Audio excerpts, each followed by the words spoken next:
현실성까지 해가지고 다소 미진한 부분들이 상당히 많고, 앞으로 우리가 어떤 형태로 이런 복지카드를 바꿔야 할 것이냐에 대한 대단히 그 양극단적인 이슈가 공존하고 있는 것이 사실입니다. 이슈 같은 경우는 현재 정부에서 복지 부분을 지속적으로 확대하고 있고, 또 사실상 모든 복지 부분을 공공화시키는 그러한 하나의 스트림입니다. 근데 저희들 관점에서, 제가 생각하는 관점에서 봤을 때는 이러한 복지 프레임이 과연 지속 가능하냐 하는 문제가 있고, 또 복지라는 것을 단순히 분배라는 측면에서만 볼 것이 아니라 이제는 복지를 성장으로 연결시킬 수 있는 하나의 모멘텀으로 만들어줘야 되는데, 현재 복지 시스템은 성장보다는 성장을 후행시키는 그런 결과를 낳고 있고, 또 한편으로는 그러다 보니까 복지 지출은 지속적으로 늘리고 있는데 이를 부담할 근로세대는 점점 줄어들고 있고, 또 그들의 능력 또한 계속 줄어들고 있는 이러한 현실에 당면하게 됩니다. 그래서 이것을 하나의 모멘텀으로 우리 사회를 기억하는 하나의 기회로 삼아야 되는 것이 아니냐, 이런 관점에서 생각했습니다.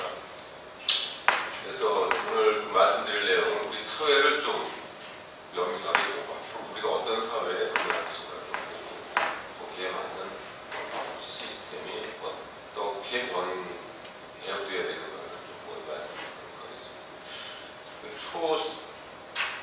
하이스피드 퀀텀 점프 사회라고 저는 정의를 하고 있습니다. 5G 문제가 지금 이 중간에 얘기되고 있는데, 이것이 의미하는가를 우리는 정확히 인식을 해야 될 것 같습니다.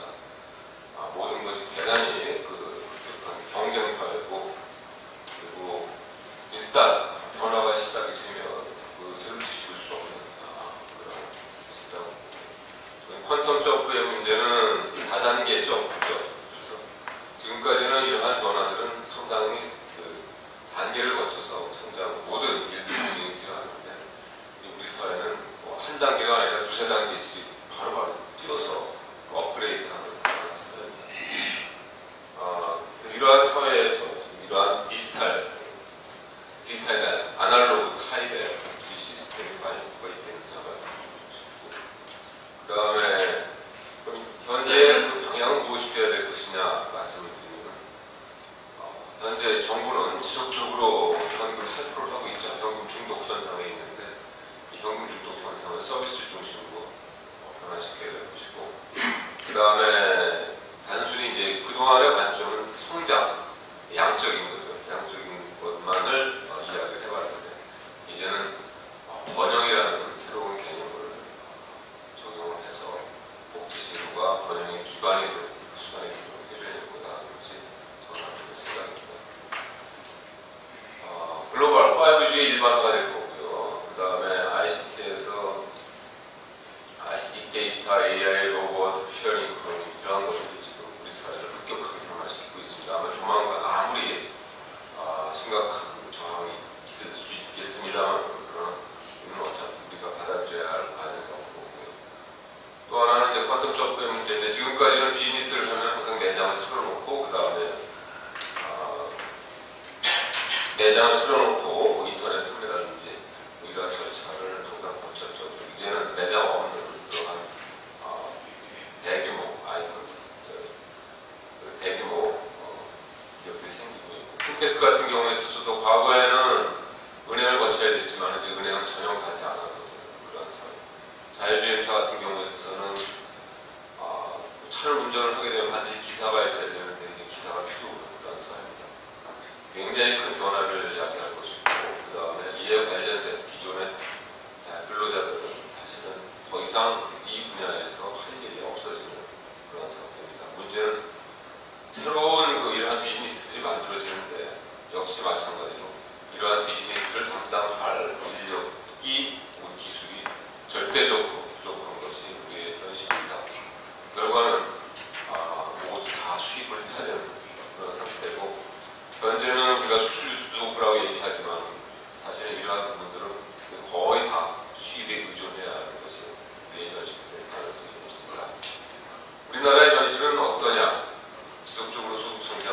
받겠다고 얘기하고 있고, 특히 우리가 당면한 저출산과 고령화 문제는 점점 더 심각해지고 있습니다. 그래서 왜 그러면 이 하이 HQ, 저는 이제 스피드 퀀텀 점프 문제는 이제 HQ로 요약을 해드리고 싶은데, 장기와 단기에 대한 개념이 지금 혼돈되고 있다는 겁니다.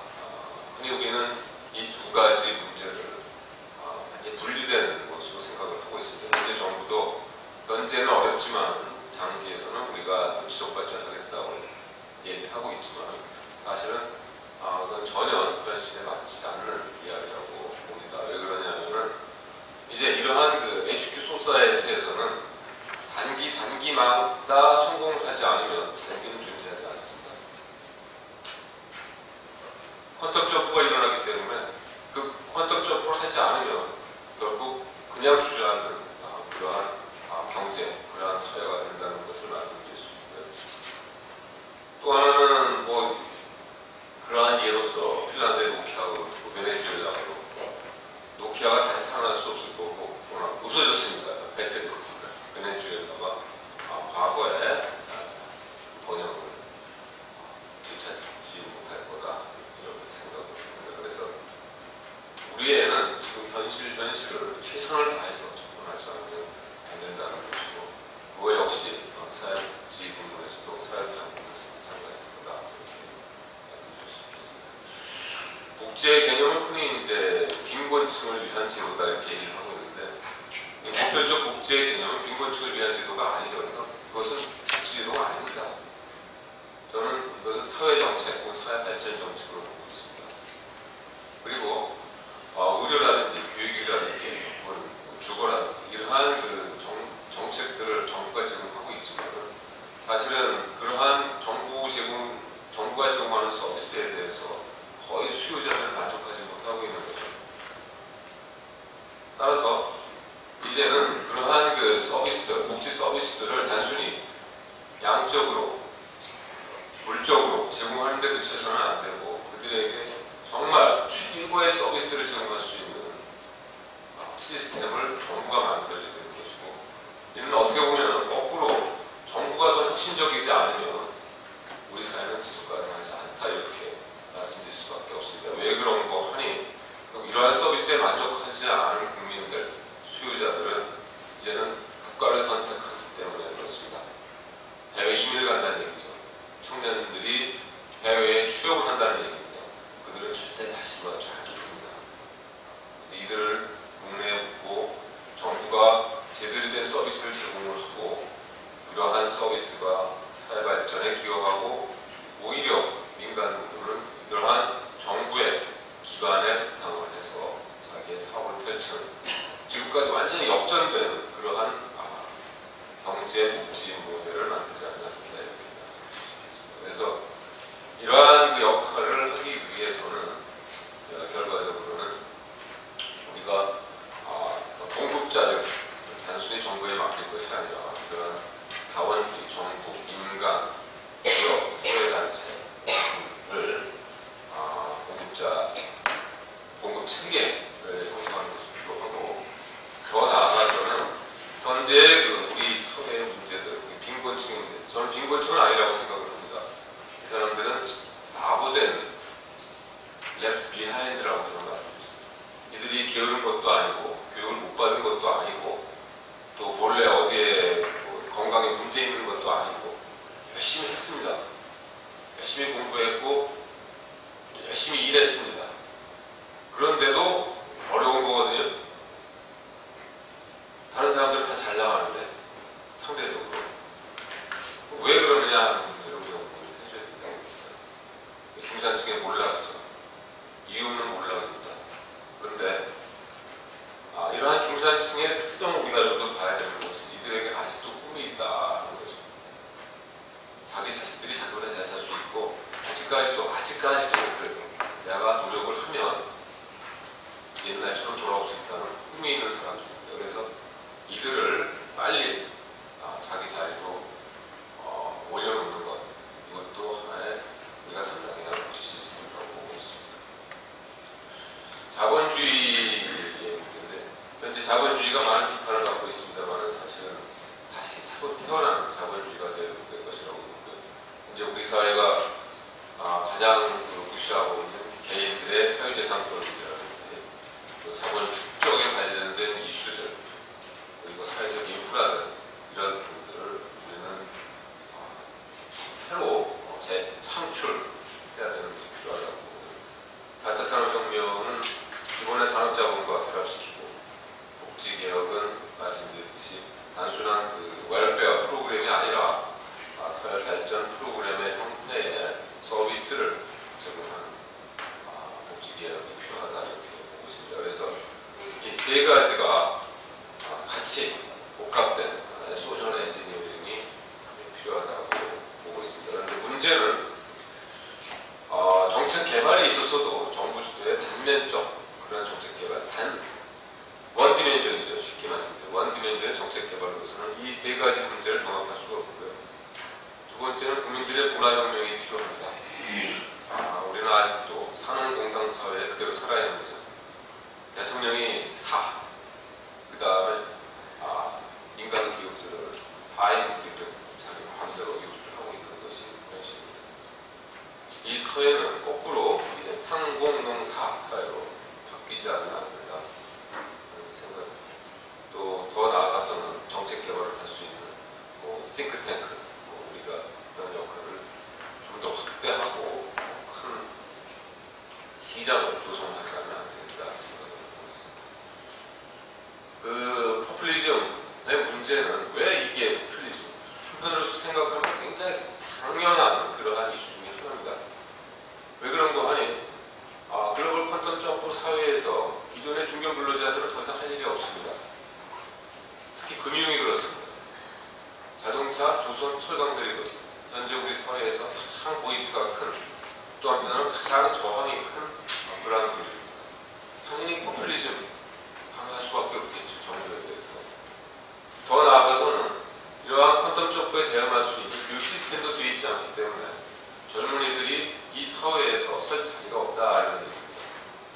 그래서 교육개혁이 반드시 우리 사회 발전 문제에 포함이 되야 된다고 보고요. 또 하나는 고성장 패턴에서 저성장 패턴이라는 의식에 빈곤합니다.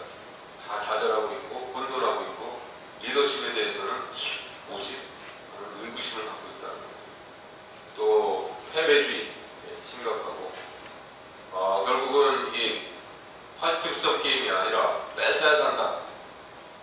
근로자로부터 고용주로부터 뺏어야 산다는 이러한 강박관념을 지배하는 사회, 그리고 기존 질서는 다 천민자본주의라고 생각하는, 또 고령화를 부정하는 고령사회, 노인들을 전혀 하나의 뭐라고 할까요? 고령자들.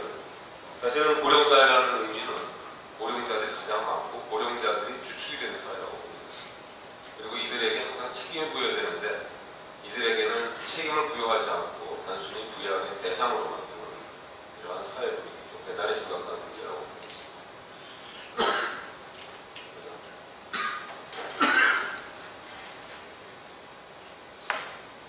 현재 경제는 최근 들어서 글로벌 경제 성장률과 한국 경제 성장률이 떨어지고 있습니다. 농라증권에서는 2.8%의 경제 성장을 올해 예상하고 있습니다. 청년 실업 체감률은 25%로 4명 정도 있고, 또 고령자 고용이 증가한다고 하지만 거의 다 지원을 받는 공공부문 중심의 고용 증가입니다. 부동산 시장은 침체돼서 부의 역자산과 나타나서 소비시들과 최악의 상태로 있다고 보고 있습니다. 과거에 우리는 부동산에 의한 부의 효과로 상당히 많은 나름대로는 정책 수단이 됐었던 점을 우리가 상기해야 될 것 같습니다. 세수실적인 부동산을 부족하고 그럼에도 불구하고 또 한편으로는 현실적으로는 추경이 불가피한 상태, 이렇게 말씀드릴 수 있습니다. 맨 밑에 보면 복지 예산이 12%입니다. 내년에 아마 더 증가할 것 같습니다. 이러한 복지의 부분을 통제할 수 있는 시스템이 기존에 필요하다고 보거든요. 그래서 이 재정이 이제 가장 큰 문제인데, 복지 부문의 지출은 재정 불안정과 직접적으로 연관됩니다. 그리고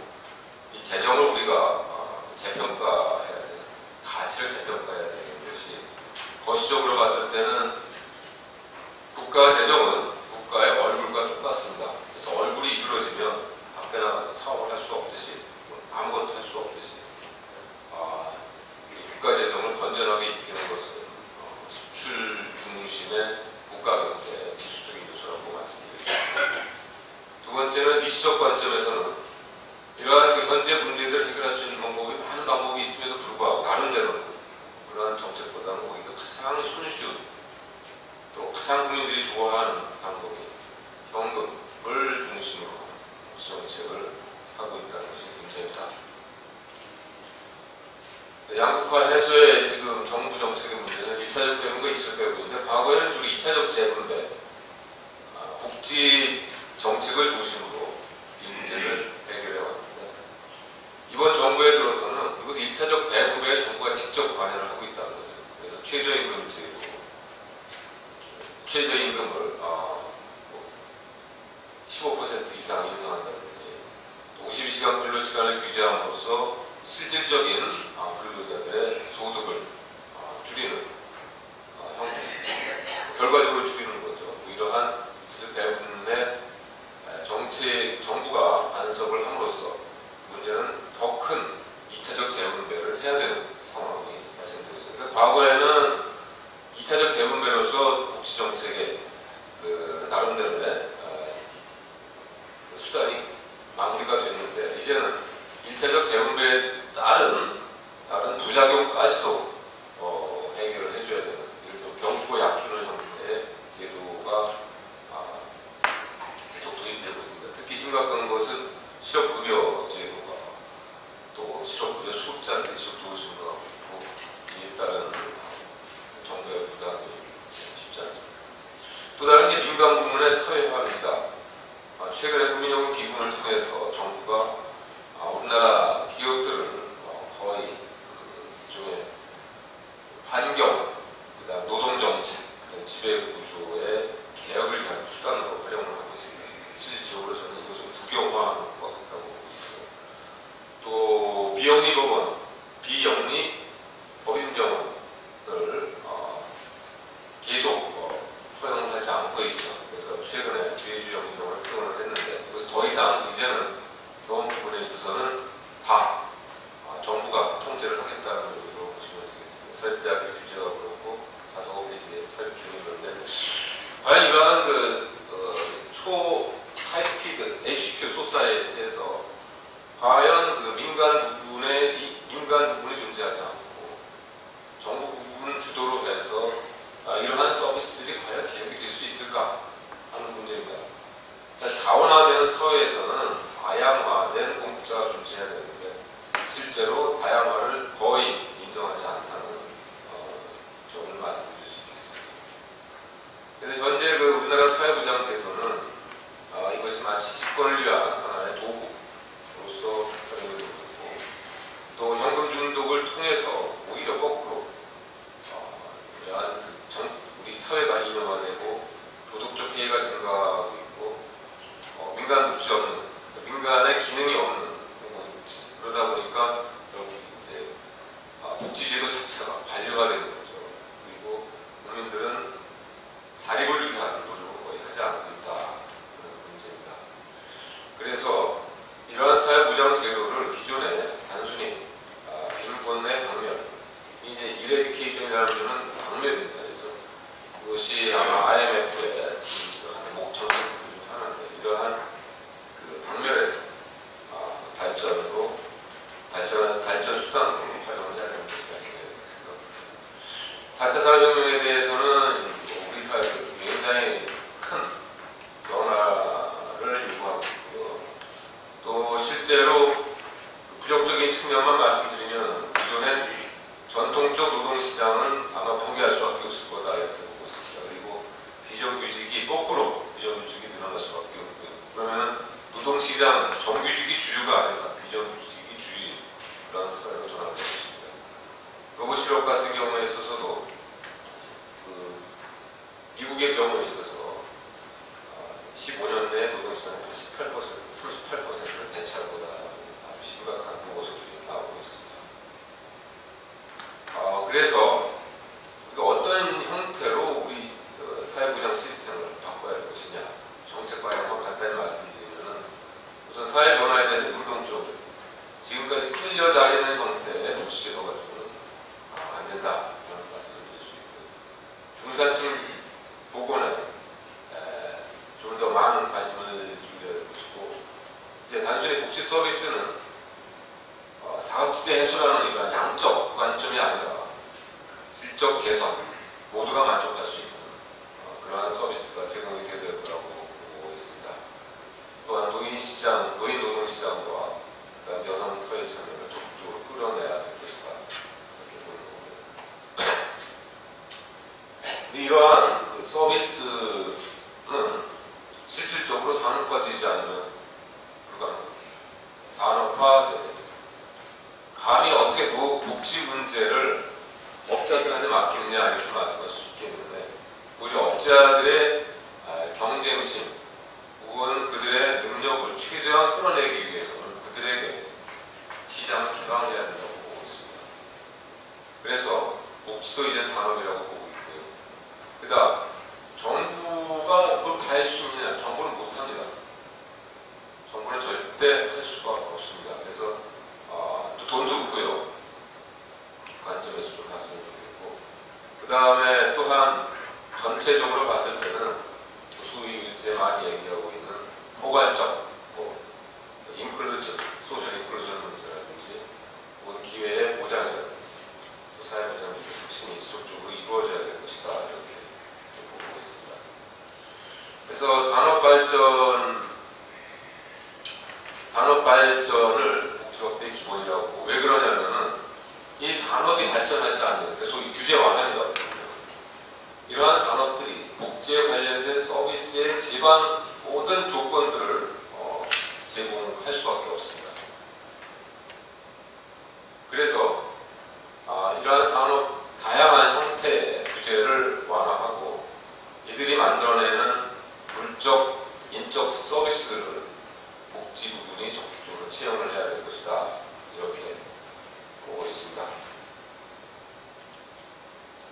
이것이 이제 저희들이 갖고 있는 우리 한반도시 재단이 많이 활용하고 있는 복지 네트워크 모델입니다. 많이 보셨겠지만은 간단히 설명을 드리면, 이 노동시장과 금융시장, 그 다음에 의료시장과 산업시장, 이것이 사실은 전체적으로 분류하면 사회복지와 관련된 전체 시장이라고 볼 수 있고요. 그리고 요 가운데 안쪽에 있는 이 틀이 공공부문입니다. 그리고 이 공공부문과 산업 사이에 이제 민간 복지 제도들이 위치하고 있게 됩니다.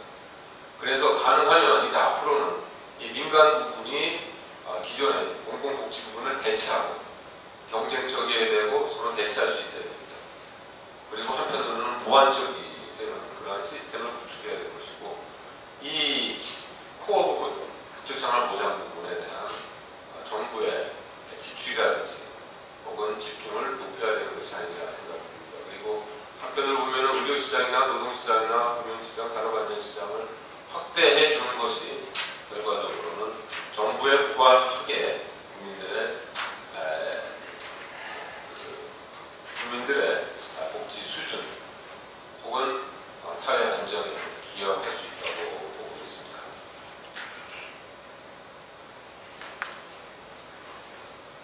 요거는 이제 다음 자료를 통해서 여러분들이 좀 보였으면 좋겠고요.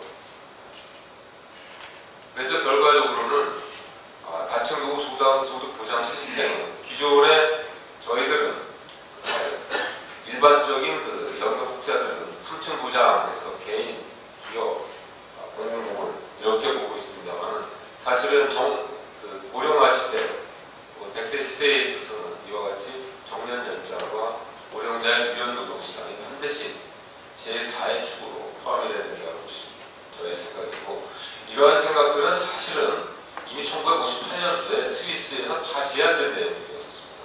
이미 예견된 사항들이고요.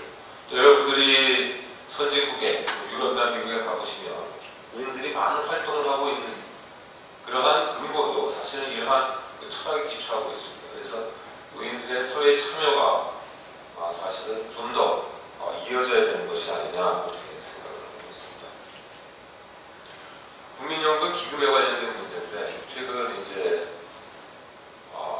스튜어디십 코드 문제, 국민연금 기금의 주주권 행사 문제에서 많은 논의가 되고 있습니다만, 사실은 국민연금 제도 자체를 이제는 소득 비례 부분과 기초 급여 부분으로 나눠줘야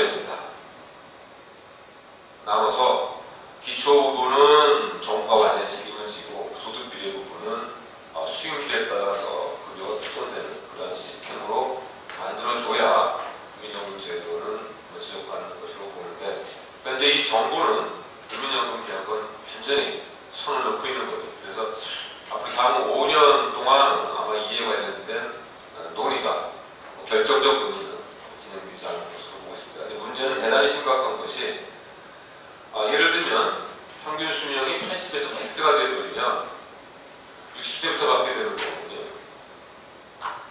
그리고 연금 지급 부담액이 총 부담액이 2배가 되는 겁니다.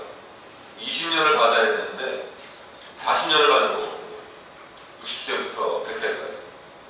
굉장히 심각한 문제입니다. 그래서 이 국민연금 기금의 국민연금 제도 개혁에 관련돼서는 항상 수시로 우리가 고민하고 개혁을 할 준비가 되어 있어야 된다는 것이고, 또 하나의 문제는 노인 장기 요양보험입니다. 노인 장기 요양보험은 한번 혜택을 받기 시작하면 죽을 때까지 받는 거거든요.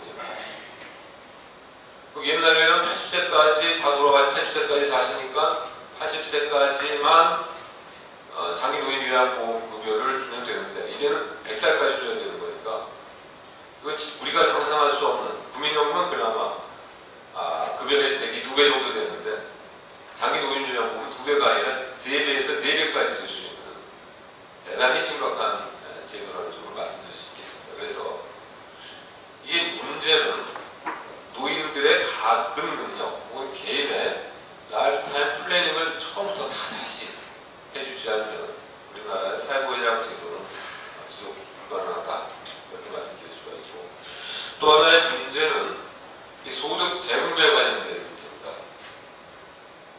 일반적으로 부자들이 오래 살죠. 학력이 높은 사람들이 오래 삽니다. 미국 같은 경우에 있어서는 5조는 97세까지 삽니다. 평균 수명이 97세입니다. 그러니까 이 사람들은 돈을 내다가 연금도 받지 못하고 그냥 돌아가시는 그러한 제도가 되어버렸습니다. 그래서 이런 문제를 우리가 생각하는 단순한 보험 수의적 관점에서 봐야 될 것이냐, 사실 불가능한 거죠. 그리고 평균 수명의 연장은 개인의 선택이라기보다는 사회적 선택이라고 볼 수밖에 없습니다. 우리 사회가 좋아져서 수명이 연장되는 것이기 때문에 국민연금이나 혹은 노인 요양보험, 노인 장기 요양보험 같은 경우에 있어서는 정부가 지원을 해줄 수밖에 없습니다. 단순히 보장을 해주라는 의미가 아니라 우리가 이 제도를 유지하기 위해서 끊임없이 개혁을 해야 된다는 말씀을 드릴 수 있겠습니다. 건강보험도 개혁이 필요한 부분 중에 하나입니다. 실질적으로 건강보험의 가장 큰 문제는 제3자가 급여를 3자가 부담하는 것이기 때문에 도덕적 해이가 굉장히 큰 부분인데, 특히 우리나라에서는 더 심각한 것이 현실입니다. 그래서 OECD 보고서로서 1990년대부터 2010년까지의 기간 동안 의료비가 어떻게 증가해야 하는 걸 보고 있는데, 증가 요인을 보이고 있는데, 가장 큰 것이 익세스 코스트 그로스입니다. 쉽게 말해서 도덕적 해이라는, 나쁘게 일단 본질적인 도덕적 해이라는 얘기고, 좋게 얘기해서 익세스 코스트 그로스인데, 도덕적 해이가 가장 큰 나라가 우리나라입니다. 다른 나라와 비교가 되지 않습니다. 이 얘기는 무슨 소리냐면은 국민건강보험제는 반드시 개혁돼야 된다는 얘기입니다. 현재 같은 시스템으로는 더 이상 우리는 의료비를 조달할 얘기가 없습니다. 다른 요소를 보시더라도 다른 요소는 크게 변화가 없습니다. 보시는 바와 같이 여기 에이징 같은 경우에 있어서도 아직 우리가 적게 부담하고 있고요. 그리고 그 두 가지, 에이징이냐 아니면 추가 부담이냐 되기 때문에 여러분 보시는 바와 같이 평균보다 훨씬 높은 수준의 도덕적 해이가 나타나고 있습니다. 여러분 보시는 바와 같이 의료 쇼핑이라든지 혹은 비급여의 증가 이런 것들도 다 같이 포함된다고 볼 수 있겠습니다. 그래서 현재 그 보장률 63%인데 그 63%를 이 정부에서 의료 보장이라는 개념을 통해서 완전히 안전 보장을 이야기하고 있는데 사실은 그것은 의미가 없는 거죠. 지금 보시는 바와 같이 도덕적 해이를 오히려 더 키움으로써 의료 자원을 낭비하는 요소가 될 가능성이 많습니다. 또 하나의 문제는 의료비의 연령별 구성에 관련된 문제입니다. 과거에는 그 장기노인 요양보험이 도입이 되기 전에는 이게 60세에 가장 진료비를 많이 썼거든요. 근데 노인 장기 요양보험이 도입된 다음부터는 줄다가 늘다가 다시 줄어듭니다. 장기 노인 요양보험이 없었다면 이 부분은 사실은 지출되지 않았을 가능성이 굉장히 높은 거죠. 그래서 흔히 우리는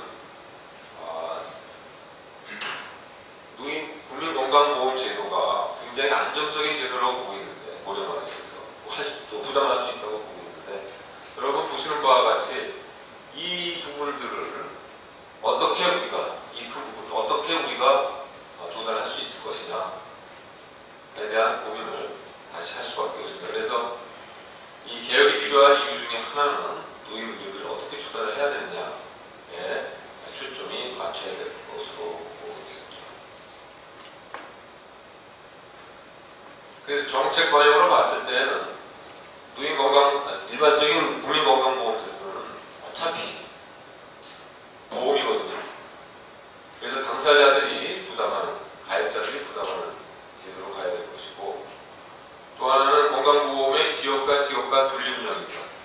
5천만 인구를 하나의 제도에 묶어서 운영한다는 것은 대단히 많은 낭비적인 요소가 발생할 수밖에 없습니다. 그래서 지역별로 혹은 가장 좋은 건 지역별이겠죠. 혹은 직역 간 재정을 분리 운영함으로써 스스로 건강 리스크를 조절할 수 있는 시스템을 만들어줘야 될 것이다.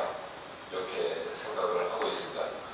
또 하나는 현재 그 민간의료보험을 상당히 국민건강보험의 하나의 암적 존재로 보고 있는데, 이런 건강보험이 제대로 된 건강보험 제도로서 운영될 수 있는 모델을 만들어야 될 거라고 보고 있습니다. 그래서 민간의료보험이 단순히 의료비를 제공하는 것이 아니라 한편으로는 가입자들의 건강 관리에 직접 참여할 수 있는 그러한 모멘텀을 만들어야 될 것이고요. 더 나아가서는 질병급여 제도의 도입입니다. 이것은 일반적으로 아프게 되면 직장을 그만두게 되거든요. 근데 직장을 그만두게 되면 결국 빈곤의 늪에 빠질 수밖에 없겠죠. 그래서 이 질병급여를 반드시 도입을 해야 됩니다. 특히 이 부분은 저소득층이 굉장히 중요한 이슈 중에 하나입니다. 저소득층 같은 경우에 있어서는 아플 경우에 일을 그만둘 수밖에 없고, 오히려 의료에 대한 접근도가 떨어져서 더 상황이 악화될 가능성이 많기 때문에 그렇습니다. 노인의료보험을 저는 도입을 하는 것을 제안을 하고 싶습니다. 그래서 미국의 메디케어가 그렇고, 일본의 후기 고령자 건강보험제도가 그렇고요. 그래서 상당히 많은 국가들이 노인들만을 위한, 노인들이 스스로 재정을 부담하는 혹은 분담하는 그러한 제도들을 만들어줘야 될 것이다. 이렇게 생각을 하고 있습니다. 정부가 모든 것을 할 수 없기 때문에 결과적으로 민간 부분에 의료 제도를 활성화시킬 필요가 있고요. 그런 점에서 영리병원을 허용을 해야 할 것이고, 의료 산업화의 문제는 원격 의료와 직접적으로 관련되는 문제인데요. 여러분 보시는 바와 같이 지금 의료 산업의 대표적인 주자들입니다. G, 지멘스, 또 필립스, 전자회사죠. 그리고 또 헬스 인슈어런스, 이건 뭐 여러분 미국의 NHS조차도 상당히 많은 의료 개혁을 하고 있습니다. 하다못해 구글, 애플, 아마존까지도 지금 의료 산업 분야에서 뜨는 강자라고 말씀드릴 수 있겠습니다. 우리나라의 기존 기업들이 지금 무엇을 하고 있는지, 우리가 정부가 무엇을 맡고 있는지를 정확히 판단을 해야 할 그런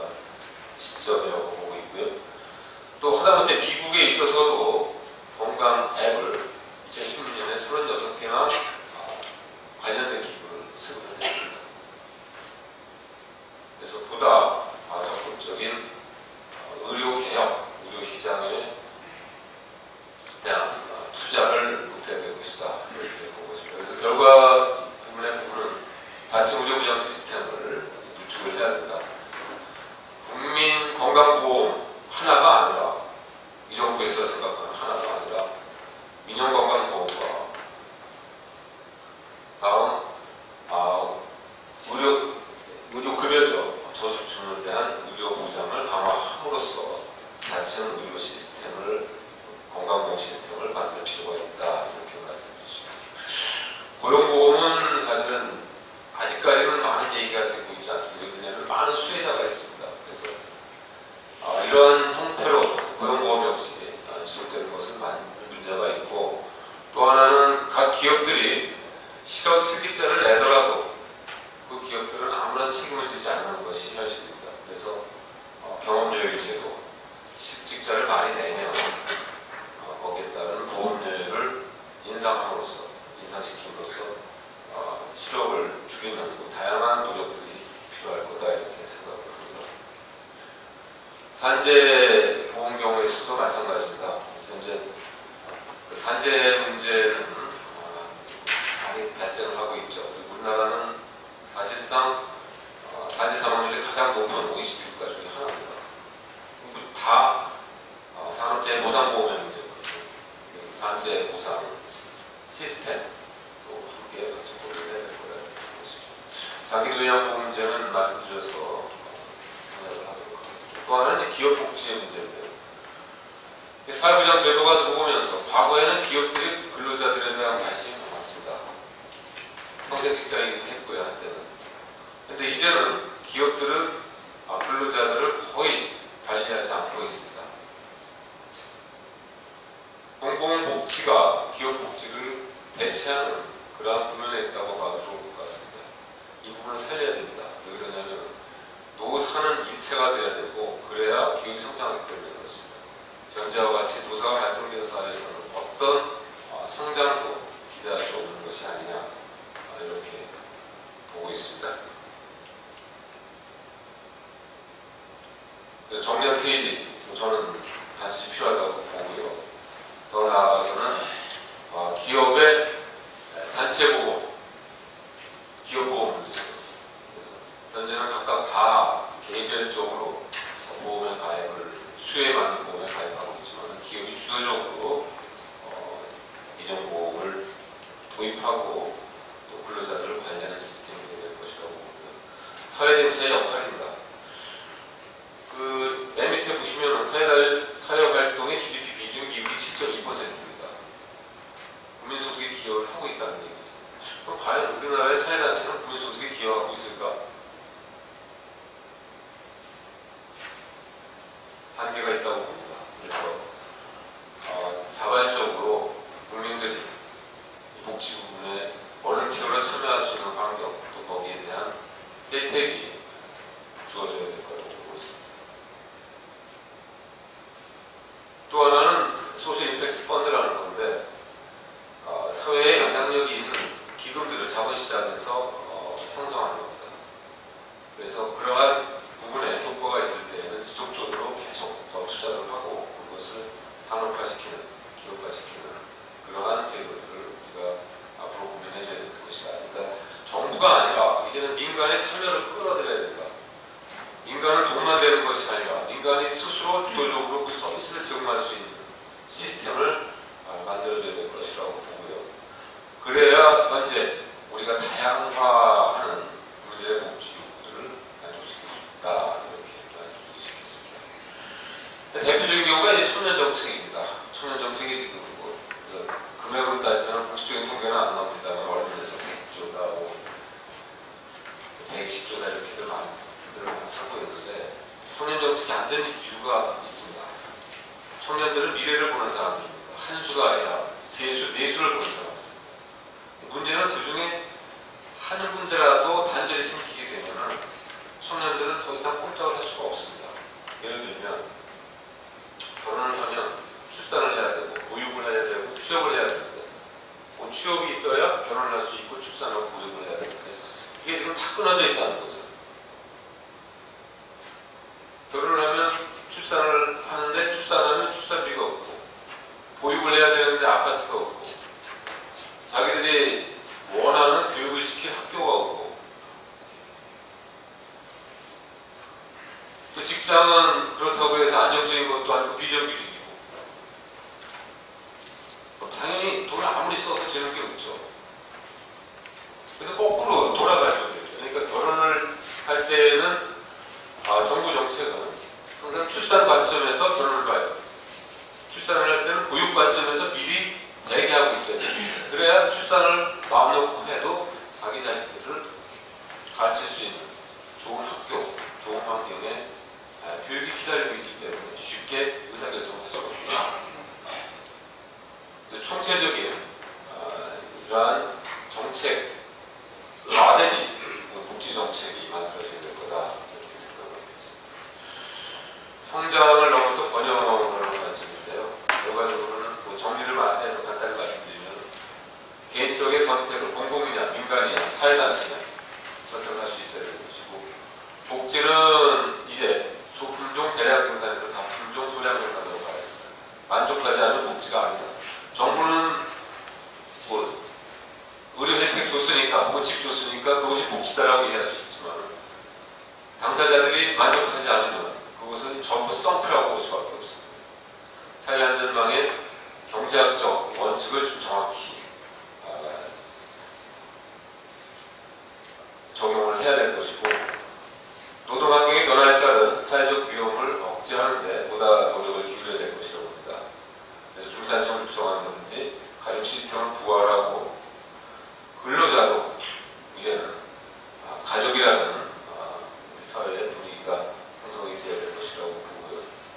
다음, 안정적인 고령사회의 진입에 우리가 좀 더 많은 노력을 해야 되는데, 이 4차 산업의 기술이 가장 큰 수혜자가 누구일 것이냐, 누가 이 수혜자가 되고요. 저는 고령자라고 봅니다.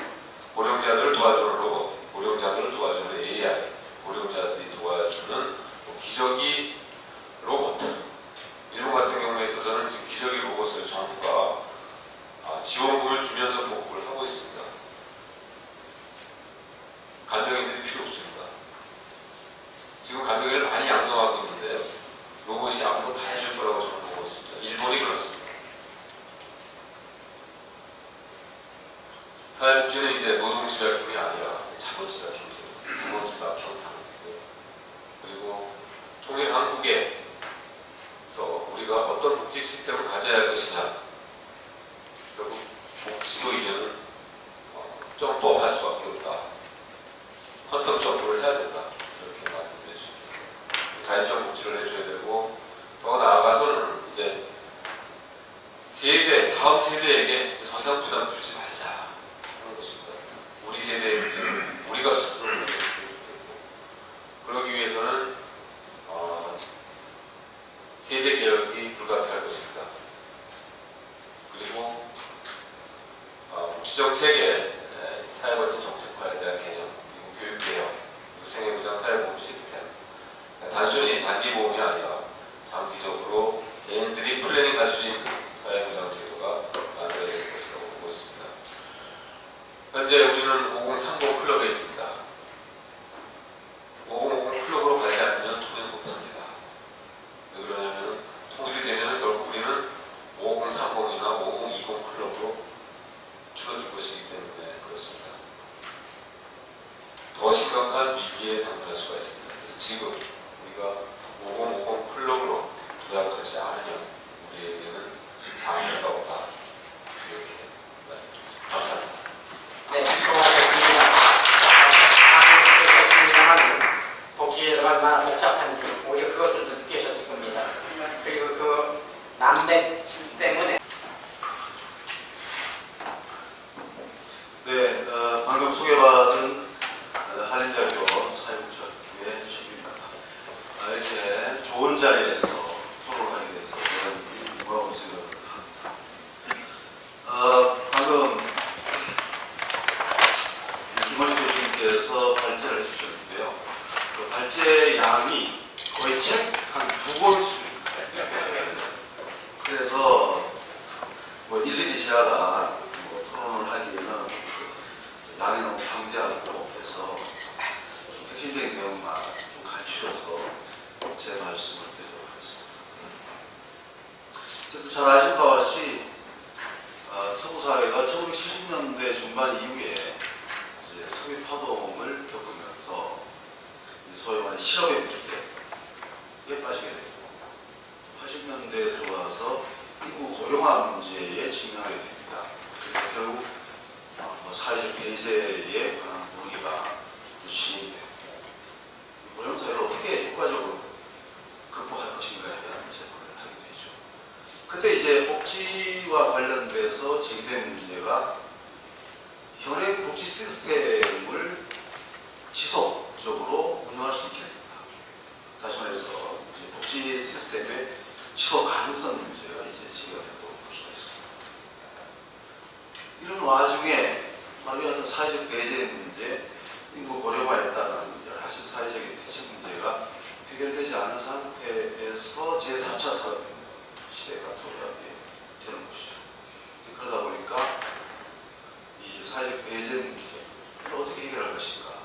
결국 이제 기본소득의 도입이 본격적으로 논의되기 시작했습니다.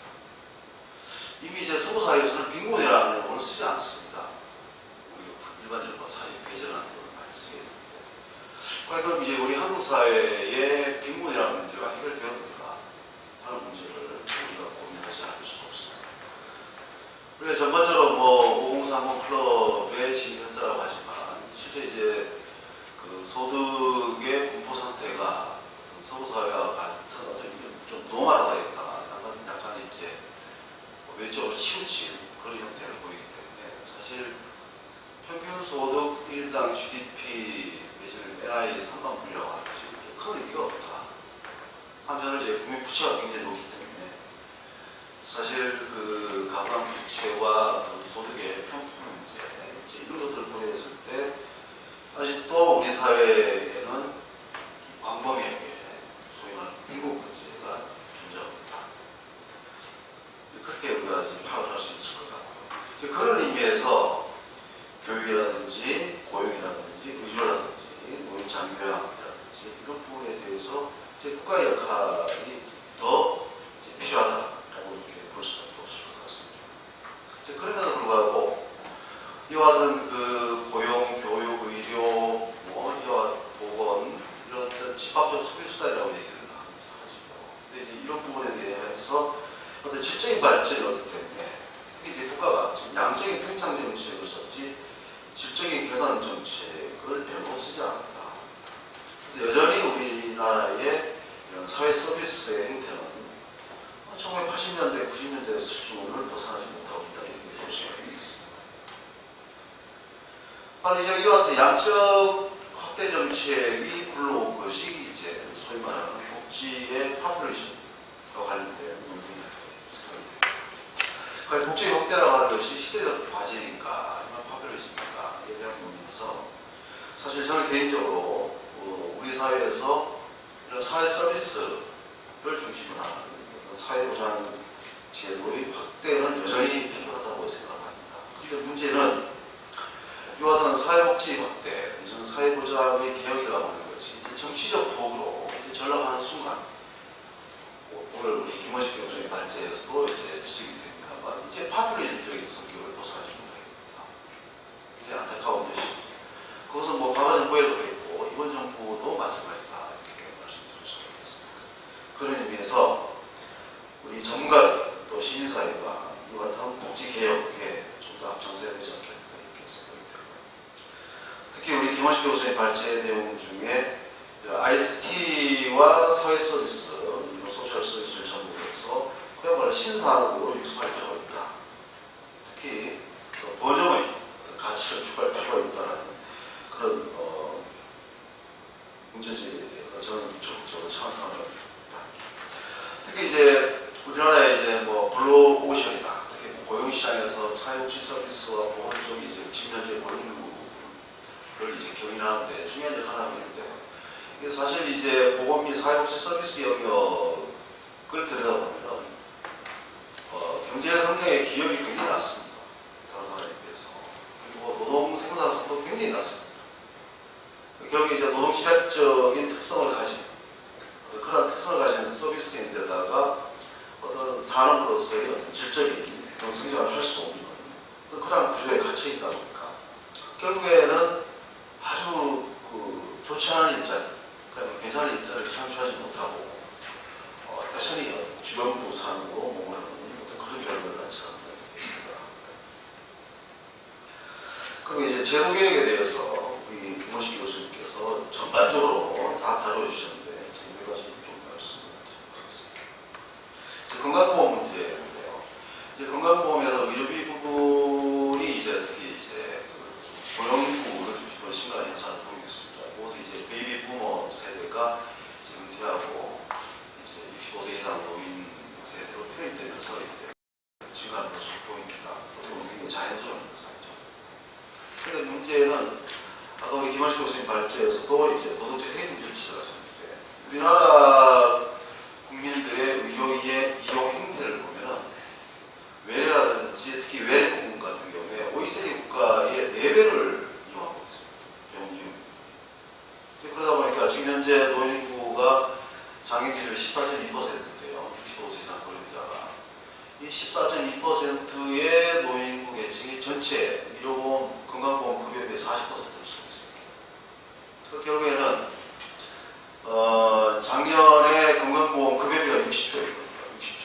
그 60조의 40%를 이제 노인세대가 쓰고 있다.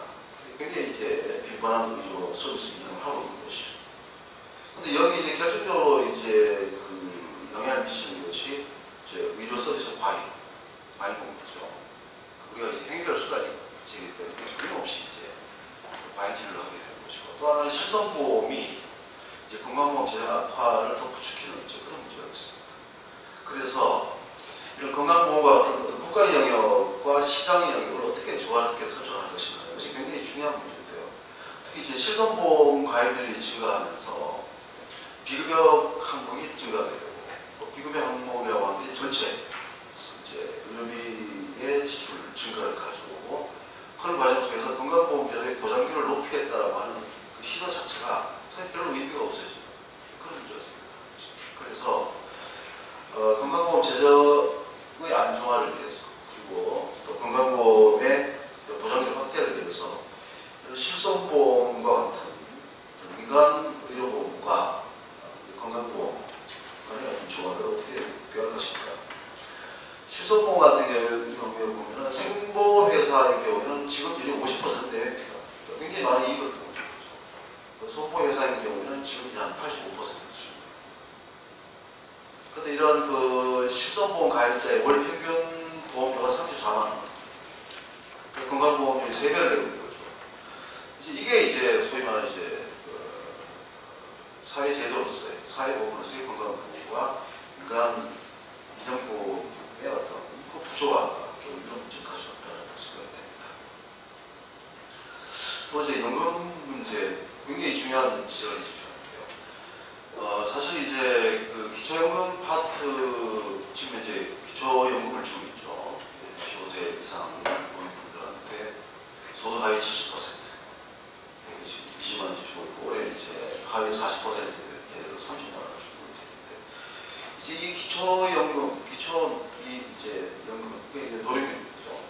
이 부분은 이게 일종의 사회수당제도인데, 그걸 이제 국민연금의 이 구조가 이제 기초연금이 있고 배시한 게 이제 소득비례 부분이 있는데, 이제 이 두 개를 이제 어떻게 결합할 것인가에 대한 좀 진지한 고민을 했었어야 되는데 사실 하지 못했다.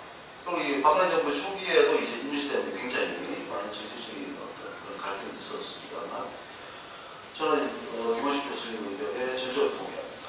기존에 국가가 제공하는 사회수당으로서의 이 기초연금과 국민연금 구조 내에서 존재하는 기초부분, 그 부분은 좀 결합해서 국가와 시민사회, 국민이 책임지고 지원하고 있다, 이런 생각을 해봅니다.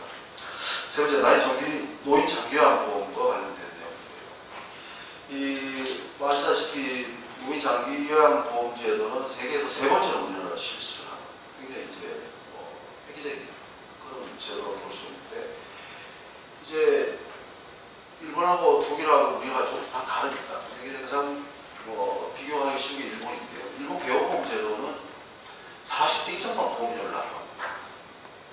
그 지방정부가 그 보험자력의 50%를 담당하고 있습니다.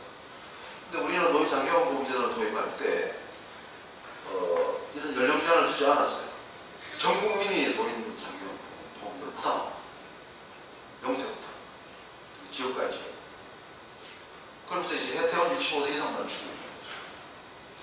그래서 과연 그런 이런 노인장애보험제도를 어떻게 해야 될 것이냐. 우리가 일본에서 도입한 노인의료보험제도와 같이 별도의 노인만을 대상하는 의료보험제를 새로 만들어서 일정 소득 이상의 경우에 보험을 걷어서 그 노인장애보험제도를 운영하는 지원을 쓸 것이냐, 아니면 지금 현존하는 건강보험 시스템 내에서의 어떤 운영 방식을 택할 것이냐에 대해서는 좀 더 고민이 필요하지 않겠는가. 특히 우리나라는 전 국민이 부담하는 방식으로 갔기 때문에 노인장애 요양보험제도 운영을 위한 어떤 별도의 노인건강보험제도를 도입한다는 것은 제도 안에 부정합성이 나타날 가능성이 있다, 이렇게 지금 생각됩니다. 네 번째로 말씀드리면, 아까 이제 말씀하신 대로 고용보험과 산재보험에서 인센티브 제도, 저는 굉장히 전적으로 동의를 하고요. 특히 이제 산재보험 제도는 사실 개혁 대상입니다. 개혁 대상인데, 왜 개혁 대상이냐면 산재보험에는 그 산재급여의 수급 연령 제한이 없습니다. 다시 말씀드리면 30세에 산재를 위해서 연금급여를 산재급여를 받게 되면 사망할 때까지 그 급여를 받게 돼요. 근데 우리가 우리나라 산재보험의 소득 대체율, 급여의 소득 대체율이 70% 정도 되고, 이게 세계 최고입니다. 그러다 보니까 이제 산재 기금을 계속 이제 깎아먹는 역할을 하고 있는 거죠. 그래서 그걸 이제 수급 연령을 65세로 정하고, 그 이후로는 뭐 국민연금으로 돌리려고 하는데 그게 잘 되지 않고 있다. 특히 어떤 그러한 이 노동과 관련된 어떤 제도 개선, 기획에 상당한 한계가 존재하는 것이 사실이다, 이렇게 말씀드리겠습니다. 마지막으로 이 김호식 교수님 발제 내용 중에 제가 아주 의미 있게 제가 이해한 몇 가지 선언은 아니고 그 몇 가지 센텐스를 좀 말씀드리고 싶은데, 만족하지 않는 복지는 만족하지 않는 복지가 아니다. 제가 항상 하는 말이, 왜 정부는 욕 먹으면서 주고 왜 욕 먹으면서 주냐, 왜 주고 나서 욕 먹냐 하는데, 저는 그게 좀 이해할 수 없습니다. 누가 돈을 몇 주씩 쓰는데 주고 욕을, 그럼 왜 주고 욕을 먹느냐, 저는 그건 이해할 수 없고. 또한 복지 지출 없는 국가가 진정한 복지 국가다. 그것도 저는 뭐 얼핏 이해가 되는 듯한데 그건 잘 이해가 안 됩니다. 그 다음에 김호식 교수님께서 말씀해 주시길 부탁드리겠습니다. 마지막으로 이제 심사 역할과 이제 민간의 역할인데요. 지금 현재 우리나라의 사회복지기관 시설 단체 수가 24시간 편의점 수의 3배의 수입니다. 그리고 그 기관들은 그야말로 대부분이 정부의 보조금을 선물하고 있습니다. 그렇기 때문에 그 기관에서 제공하는 서비스의 수준이라든지 시설의 수준이 굉장히 낮은 수준입니다. 모든 것을 정부에 의존하는 그런 실태이기 때문에 지금 현재 같은 시스템 내에서는 사회 서비스의 질을 획기적으로 개선할 수 없습니다. 대표적인 예가, 그리고 사교육에 매달리는 학부 모두를 보면 알 수 있죠. 그 학교가 서비스에 맞지 못하는 거예요. 그리고 사회 서비스, 특히 이제 사회복지와 관련된 서비스도 역시 기존의 시설에서 정하는 서비스에 만족하지 못하는 거죠. 그래서 보다 이런 사회 서비스를 좀 시장 친화적으로 만들고 서비스의 질을 개선하고, 또 보다